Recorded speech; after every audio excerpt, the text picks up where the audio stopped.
Is it true that Dimebag Darrell once wanted to trade his axe for sax? Does that even mean what you think it means? Turns out, there's a lot that even his biggest fans didn't know about the legendary guitarist until after his untimely death. Pantera had been around since 1981, but it wasn't until 1986 that the band finally clicked into gear with a lineup featuring vocalist Phil Anselmo, bassist Rex Brown, drummer Vinnie and guitarist Dimebag Darrell. It was at this point that the group moved away from a glam sort of sound to become a force of nature in heavy metal. Not only did they pulverize the touring circuit and release a series of seminal albums, but they also turned into one of the most influential bands of the genre. Don't underestimate the kid. You're crazy if you do. And I am the kid. All four members are widely regarded as the best in their field, but Brown attested that Dimebag was the biggest talent and the person who kept Pantera together for so long. He told the Dallas Observer, "The strongest one of us all in Pantera was Dime, and he kept the peace between all of us. He had this way about him, and he could get away with all kinds of He lit people up just by being nice to them. He just had this glow about him. He had a heart. His heart was just, I can't explain how huge it was." Brown admitted that the early days of Pantera were the best of times. They'd played with passion anywhere they could, and there was strong musical synergy between all the members. Pantera's eventual dissolution in 2003 was devastating to fans worldwide. Everyone wondered if the band would be able to work through the animosity and reunite, especially considering the beef between Anselmo and Dimebag. Sadly, Dimebag's death a year later ensured that the most famous iteration of the band would never appear together again. Pantera did reform in 2022, but Zakk Wylde and Charlie Benante replaced Dimebag and Vinnie as guitarist and drummer respectively. Despite the then hostility between Anselmo and Dimebag, Anselmo revealed on VH1's Behind the Music that he flew out to Texas to attend his former bandmate's funeral and attempted to reach out to people close to the guitarist. Rita Haney, Dimebag's longtime girlfriend, said that she received a phone call from Anselmo and was told that if she didn't speak to him, he would attend the funeral without anyone's blessing. Haney lashed out at Anselmo, claiming that Dimebag had tried to reach out to him in the lead up to his death. "Why didn't you return the 9 phone calls when Darrell called you?" I go, "If you show up here, I'll blow your head off myself." And I hung up on him. In an interview with San Antonio Metal Music Examiner years later, Anselmo said that the classic lineup of Pantera would have reformed had Dimebag still been alive. For the entirety of Dimebag's career, his brother Vinnie was by his side. The drummer loved him immensely and rated him as a generational talent. The pair ruled the world with Pantera, then started Damageplan with the intention of doing the same. Undisputedly, they shared a deep connection over their passion for music. Before they played in a band, though, Dimebag attempted to follow in his brother's footsteps in a different kind of field, the sports kind. Vinnie told Metal Hammer, "I was a little bit bigger than him at the time, and when I used to play football, he wanted to play. He'd try, but he was smaller and it didn't really work. Once we both got to music, the unbreakable bond really began." Vinnie praised Dimebag for his commitment to music, even though he was a 100% natural. The drummer explained how his brother studied different types of styles and genres to create music that no one had ever heard before. Inspiration strikes at the most random of times. It can come in a hazy dream, or in the midst of a hot shower, or when you're just sitting there doing literally nothing. The point is, when it hits, it hits. So creatives best make use of these precious moments. According to Vinnie, his brother experienced inspiration in the strangest place in the house, the bathroom. Can you repeat that? Weird, right? As Vinnie told Loudwire in 2016, "One of the things people don't know about Dime, he had a guitar in his bathroom. I went in his bathroom one time, I sat down, and I was like, he's got a guitar, he's got his little tape, what's that doing in here?" Vinnie asked his brother why he had all that equipment in the bathroom, and Dimebag said that's where he wrote all his iconic riffs, while sitting on the porcelain throne and dealing with other business. Vinnie joked he would go and have a bad experience at Taco Bell and write a song about it. Vinnie went on to add that he had all the recordings and would be keen to release them to fans one day. Unfortunately, his death in 2018 might have impacted these plans. The band Nitro might not be regarded as one of the most influential rock bands of all time, but it did have riff master guitarist Angelo Batio, whose superior guitar slinging skills inspired a generation of younger players. Speaking on the podcast In the Trenches with Ryan Roxy, Batio recalled a story from the early 90s when he attended a Pantera show and found out that Dimebag Darrell was a fan of his. Batio said, he goes, "I got your instructional program, dude. You're like my guitar teacher, man." And then he goes, "Pantera is going to dedicate tonight's set to Angelo," and I was just floored. Batio said he quickly struck up a friendship with Dimebag, and the pair saw each other on a regular basis throughout the years. He also revealed that Dimebag committed to play on his 2005 album Hands Without Shadows, but the guitarist died before he could lay down his tracks.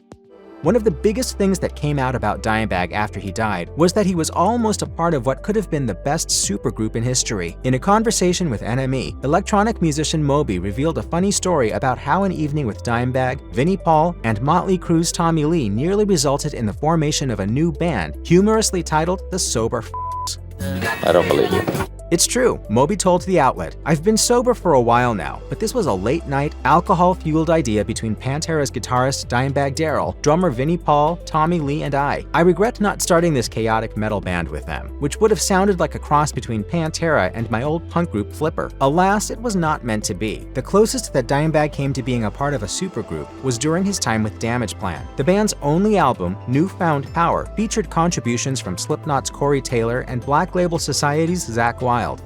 Though Nickelback is one of the most hated bands in the music industry, you wouldn't find Dimebag or Vinnie Paul among their hordes of haters. In fact, the brothers used to be fans of Chad Kroeger and company, defending the Canadian rock group from detractors and insisting that people give them a shot before slamming them. Dimebag even teamed up with Nickelback for a cover of Elton John's Saturday Night's All Right for Fighting. Speaking to WGRD 97.9 in 2023, Kroeger recalled fond memories of both Dimebag and Vinnie. He was particularly appreciative of how they put their necks out for his band when they didn't have to. When the metal community would come down on those guys and be like, what's with this love for Nickelback? I don't get it. And they would say the same thing, and they would defend us, and it was really, really lovely. Kroeger also opened up about how Dimebag's death affected him. According to the singer, he would get emotional whenever he saw the guitarist's face on the cover of a magazine or anywhere else for the longest time. Dimebag and Rita Haney met when they were children, kicking off a friendship that blossomed into love in 1984. From there on out, the two were inseparable, staying together as a couple until his death in 2004. In the years since his death, Haney has shared a number of personal stories and anecdotes about Dimebag. In an interview with The Rock Pit in 2017, she discussed a special moment from 1999 that she referred to as one of her most treasured memories of Dimebag. Haney explained how she and several others went along with Vinnie Paul and Dimebag to talk to a funeral home about a final resting place for their mother, who had fallen gravely ill. They were informed about potential discounts if they bought more than one plot, so the Abbott brothers discussed how many they would need. Vinnie suggested 3, since he knew their father had made other plans to be buried elsewhere. But Dimebag asked for 4 so that Haney could be buried alongside him. Haney said, "Right at that moment, I thought to myself, that was just the coolest thing that anybody could ever do or say, because you want me resting next to you."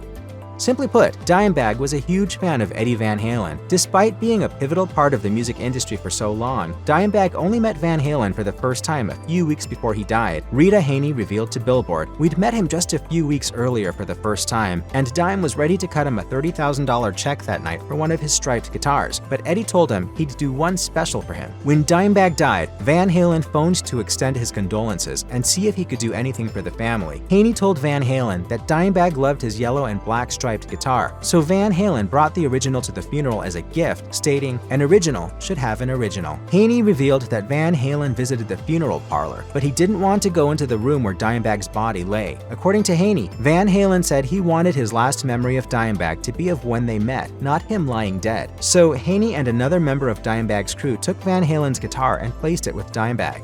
While Pantera never quite hit the same mainstream levels as the Rolling Stones or Metallica, they got pretty close. It was also a different time in the music industry, as labels tended to fork out more cash for their artists to record and perform. Dimebag, though, was well aware of the changes around him, realizing it was getting harder for musicians to make a living from their art. Dimebag's last interview took place with a school newspaper 7 days before his death, and it was published years later in both Guitar World and Revolver. In this conversation, Dimebag imparted sage advice for those who wanted to get into the music industry in 2004, and probably even now if we're being honest. He said, "Well, if you're just trying to make it and get rich in this business, just go ahead and hang it up right now." Between the record companies being the way they are and the fact that people can just download one song instead of buying a whole album, it's hard to make a good living nowadays. But if you want to do it because you love it, then go for it. Dimebag's words proved to be prophetic, as it's only become harder for artists since then.